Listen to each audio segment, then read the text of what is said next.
Hello dear computer learners, welcome to my YouTube channel আর I Robin. আশা করি আপনার প্রিয়জনদেরকে নিয়ে সবাই অনেক অনেক ভালো আছেন। আজকে আমরা আলোচনা করব লেআউট ট্যাব নিয়ে। এটি হচ্ছে পার্ট 23। লেআউট ট্যাবের প্রতিটা বিষয় অনেক বেশি গুরুত্বপূর্ণ, তাই ভিডিওটি সম্পূর্ণ দেখার অনুরোধ রইল যেন পুরো বিষয়টি ভালোভাবে বুঝতে পারেন। সো আমি রবিন আছি আপনাদের সাথে, চলুন শুরু করা যাক।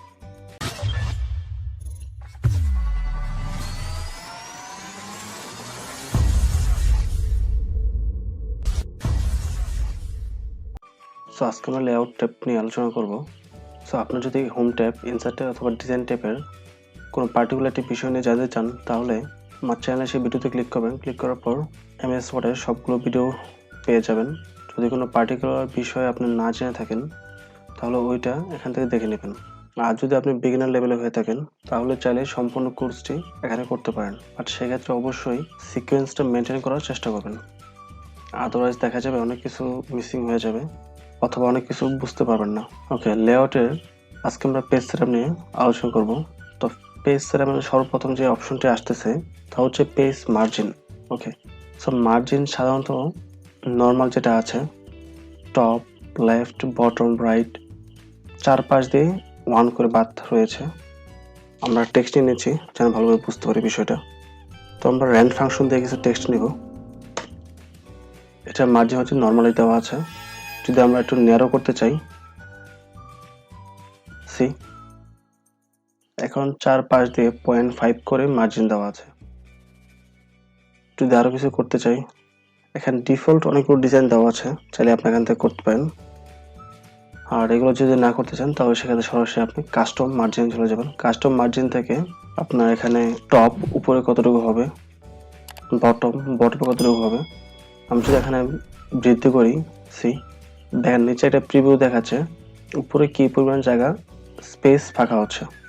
আর যদি আমি বটম দেই, বটম যেহেতু নিচে লেখা নেই, সো এটা হয়তো বুঝতে পারবেন না এখান থেকে। তো আমি লেফট আর রাইটটা বাড়াচ্ছি।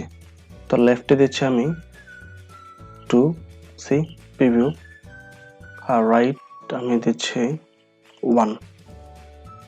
ওকে, 1 দেওয়ার পর এখন যদি আমি এটাকে অ্যাপ্লাই করি, ওকে করি, দেখেন কি হচ্ছে। সি উপরে আমরা যে পরিমাণ বৃদ্ধি করেছিলাম, মার্জিন দিয়েছি এই পরিমাণ আছে, এবং পাশে আমরা 2 দিয়েছি, আর ডান পাশে ছিল 1। তারপর কাস্টম মার্জিন থেকে এখানে একটা অপশন দেওয়া আছে, একটা হচ্ছে পোর্ট্রেট মোড, একটা হচ্ছে ল্যান্ডস্কেপ।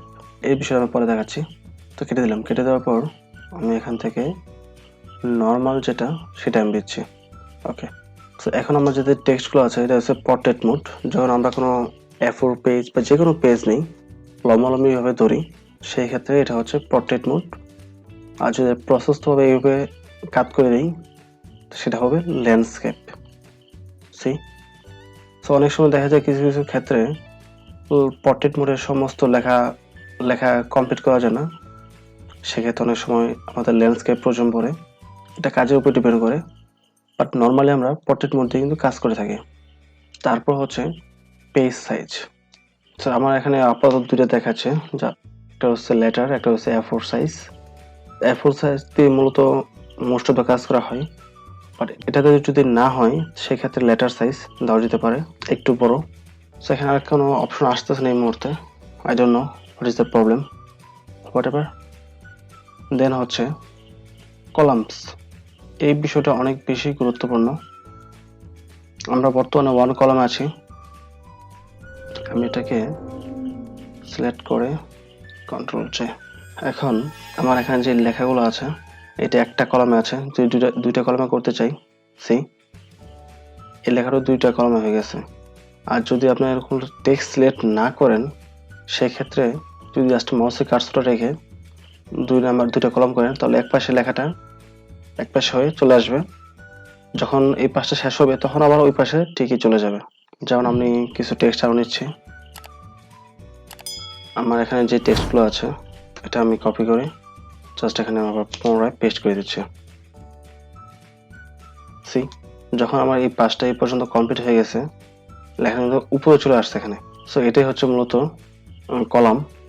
চাইলে আপনি এই টেক্সটটিকে আরো কলামে করতে পারেন, যেমন 3, তারপর হচ্ছে লেফট বাঁ পাশে চিকন থাকবে, ডান পাশেটা বড় থাকবে, রাইট ঠিক এরকমই।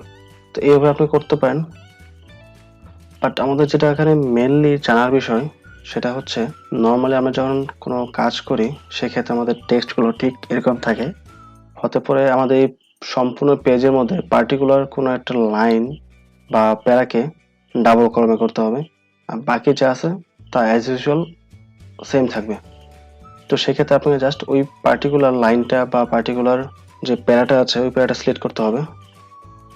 প্যারাটা সিলেক্ট করার পর এখান থেকে ডাবল, 3, 4, লেফট যে কোনো ডিজাইন আপনি অ্যাপ্লাই করতে পারেন। তো আমি 3 দিচ্ছি দেখানোর জন্য। সি, শুধুমাত্র এই প্যারাটা কিন্তু আমাদের এরকম হয়েছে, আর বাকি যে উপরেরটা নিচেটা যেটা আছে ওটা স্বাভাবিকভাবেই আছে। এখন যদি এটাকে ডাবল কলাম করি, সি ওটা ডাবল কলামে চলে আসছে। এইভাবে চাইলে আপনি আপনার কাজের সাপেক্ষে চাহিদা অনুযায়ী যে কোনো কাজ করতে পারেন। ওকে, কলমের পর যে অপশনটা আসতেছে সেটা হচ্ছে ব্রেকস। সো ব্রেকস এর মধ্যে দেখেন কিছু অপশন দেওয়া আছে, page, column, text wrapping, next page, continuous, even page, odd page. So এগুলো আপনার কাজের সাপেক্ষে ইউজ করে দেখতে পারেন। যেমন যদি আপনি পেজ ব্রেক ইউজ করেন, এখানে কার্সরটা রেখে যদি পেজ ব্রেকে ক্লিক করেন পেজে, সি নেক্সট পেজ চলে যাবে। ঠিক পরেরটাও আপনি কলাম, যেটা আমি দেখেছিলাম কলামের মধ্যে যদি ডাবল কোনো কলাম থাকে, যেমন এটা হচ্ছে আমার একটা কলাম নিলাম, কলাম নেওয়ার পর এটাকে ডাবল করলাম, ডাবল করার পর এই অংশটা চাচ্ছি এই কলামে চলে যাওয়ার জন্য ফর থেকে, সেক্ষেত্রে আমি কলামে ক্লিক করতে পারি। সো ঠিক একইভাবে বাকি যে অপশনগুলো আছে এগুলো আপনারা দেখে দেবেন, তেমন কঠিন কিছু না, জাস্ট ট্রাই করলেই হবে। ওকে, দেন হচ্ছে লাইন নাম্বারস। ওকে, এটা খুবই ইম্পর্টেন্ট বিষয়।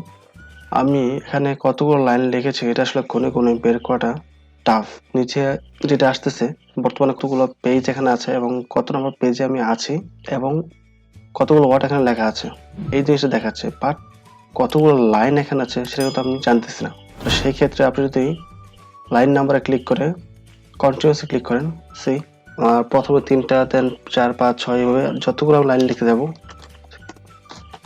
অলওয়েজ একটা লাইন, নতুন লাইন চলে আসবে। সি, তো এই বিষয়টা ঠিক এইভাবে কাজ করে। ওকে, এখন আমি এটাকে নন করে দিচ্ছি।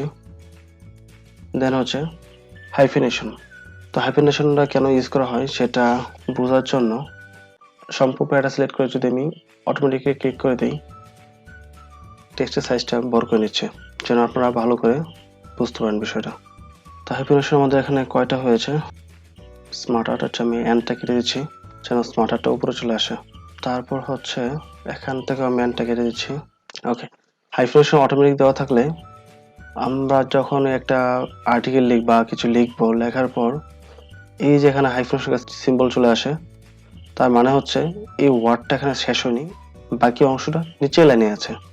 আর নর্মাল যদি আপনি এটা উঠিয়ে দেন, সি এই ওয়ার্ডগুলো একদম নিচে প্যারা চলে আসবে অথবা উপরে থাকবে। আবার দিচ্ছি, সি এখানে একটা আসছে বাটন, বিউটি, দেখা হচ্ছে TUN, এটা যদি এখানে জায়গা নেবে না তার জন্য এটা নিচে চলে গেছে এবং এটা হাইফিনেশনের মাধ্যমে দেখিয়ে দিয়েছে। ওকে, দেন হচ্ছে প্যারাগ্রাফ। এটা সম্পর্কে আমরা অলরেডি জেনেছি, যেটা হোম পেজের মধ্যে এখানে অপশনগুলো ছিল আমরা দেখেছি এখান থেকে, ঠিক এই জিনিসটা এখানে দেওয়া আছে। যে মাউসের কাজটা এখানে রেখে মানটা বৃদ্ধি করি, সি আবার কমিয়ে দিচ্ছি কিছুটা, এবং রাইট যে মাউসের কাজটা এখানে রেখে আমি এখান থেকে, সো এটা আপনার কাজ অনুযায়ী করে নেবেন। আমি এটা 0 দিলাম এবং এটাকে 0 করে দিচ্ছি। তারপর হচ্ছে বিফোর এবং আফটার স্পেসিং।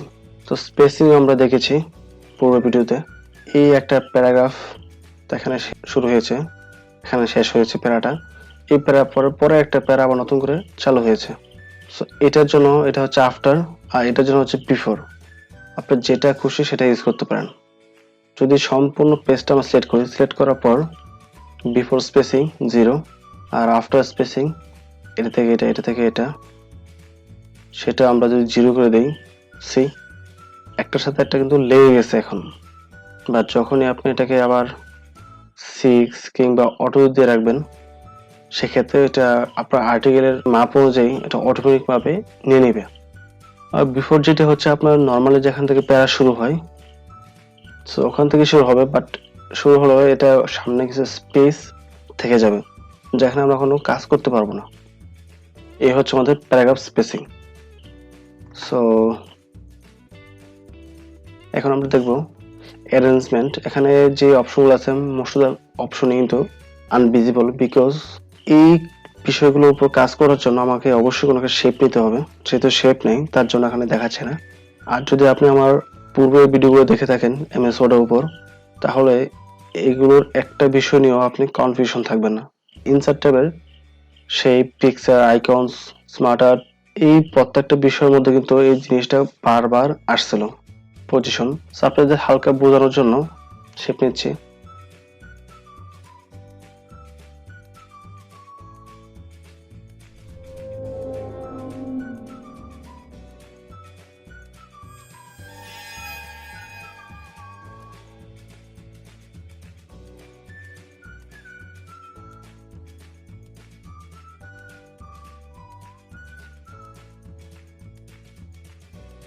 সি শেপ আনার সাথে সাথে কিন্তু এই অপশনগুলো ভিজিবল হয়ে গেছে এবং প্যারাগ্রাফ স্পেসিং এটা অফ হয়ে গেছে, বা এখানে অনেকগুলো অপশন অফ হয়ে গেছে। সো এটা পিক্সেল আকারে কাজ করবে। সো এটাকে আমি এখান থেকে টাইট করে দিলাম। টাইট করে দেওয়ার পর এটা যে কোনো টেক্সটের ভিতরে চলে যেতে পারবে। এখন এটাকে উপরে নিয়ে আসলাম। সি সো এই শেপটি আপনি চাইলে যে কোনো জায়গায় মুভ করতে পারেন পজিশন থেকে। সেটাকে মিডল দিলাম। মিডল দেওয়ার পর র্যাপ টেক্সট। সো র্যাপ টেক্সটের প্রথম প্রত্যেকটা কাজ আমরা জানি। র্যাপ এডিট পয়েন্ট, এই বিষয়টা একটু জানার প্রয়োজন আছে, কারণ যেহেতু আপনার টেক্সটের ভিতরে ঢুকতেছে না, আপনি যদি র্যাপ এডিট পয়েন্ট সরিয়ে ভিতর দিকে নিয়ে আসেন, তাহলে কিন্তু ওই টেক্সটগুলো ভিতরে ঢুকে যাবে। যেমন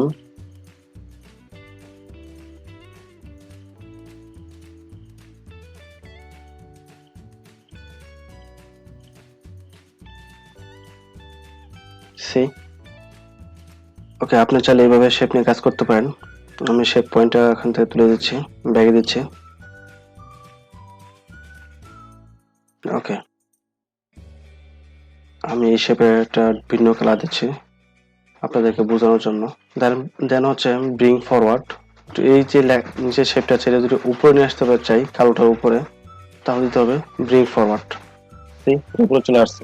এখন যদি আবার সেন্ড ব্যাকওয়ার্ড দেই, তাহলে এটা নিচে চলে যাবে। ঠিক তদ্রুপ সিলেকশন প্যানেল, এখানে আমরা দুইটা শেপ দিয়েছি, দুইটা আই বক্স চলে আসছে, এখান থেকে হিডেন করতে পারবেন চাইলে। সো এতক্ষণ সাথে থেকে সম্পূর্ণ ভিডিওটি দেখার জন্য আপনাকে অসংখ্য ধন্যবাদ। আর যদি ভিডিওটি ভালো লাগে তাহলে চ্যানেলটি সাবস্ক্রাইব করে পাশে থাকবেন, এবং আপনার যদি কোনো কিছু বুঝতে সমস্যা হয় তাহলে অবশ্যই কমেন্ট করে জানাবেন। আপনাদের এক একটা কমেন্ট ও লাইক আমাকে আরো ভালো কাজ করতে উৎসাহিত করবে। সো অনেক ভালো থাকবেন। পরবর্তী অন্য একটি ভিডিওতে আবারও কথা হবে। আসসালামু আলাইকুম।